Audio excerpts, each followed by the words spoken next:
հիմնական շեշտադրումները, որոնք կարելի է նաև տարբեր առիթներով, ինչի կփոխվի ըստ ձեզ ձեր հայտարարությունից հետո։ Կոնկրետ այս հայտարարությունը այս դատական նիստով հասկացանք, որ ոչինչ չի փոխելու, բայց կարևոր է այս արձանագրումը անել, նաև հստակ արձանագրում ենք մեր ուղիղ մատնանշումները եւ ուղիղ տեսլականը, թե որ ճանապարհով ենք տանելու այս խիստ ապօրինի քաղաքական հետապնդումը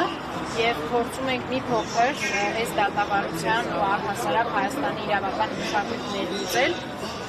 մարդու իրավունքների եվրոպական կոնվենցիայով նախատեսված այլ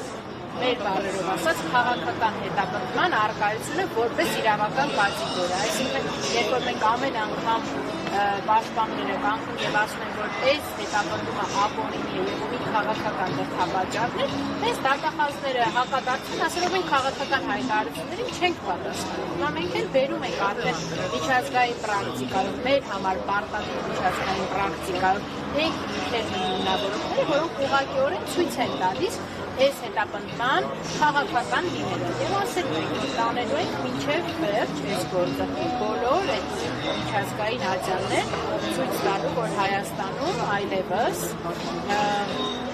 շատ հակույց կերպով իրականացվում են քաղաքական հետապնդումներ։ Օվանդակային հակադարձման դեպքն չէ։ Սիկի սովանացում եք տանելու ենք միջազգային ատյաններ, մինչ այս պահը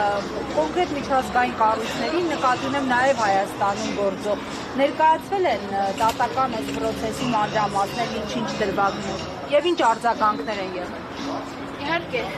միջազգային առաքելությունները այլ արձագանք քան որ իրենք հետևում են ուշադրությամբ ծավալող իրադարձություններին դեռևս չունեն։ Մենք հասկանում ենք, որ այս ամեն ինչը շատ ժամանակ կարող է շատ բացահայտ չլինի, բայց ձեզ վստահեցնում եմ, որ արվում է շատ լուրջ, շատ համակարգված աշխատանք, զեկույցներով եւ ամենայն մանրամասնություններով, մի շարք այլ գործերով եւ հատկապես այս գործով ներկայացնելու այս ամբողջ իրավական հայտարարությունը։ Եվ ապացույցների կեղծումը, եւ այս շինծու մեղադրանքները, ամեն ինչ կատարվում է եւ հուսով ենք, որ այդ արձագանքային գնահատականի մասով իրեն սպասեցնել։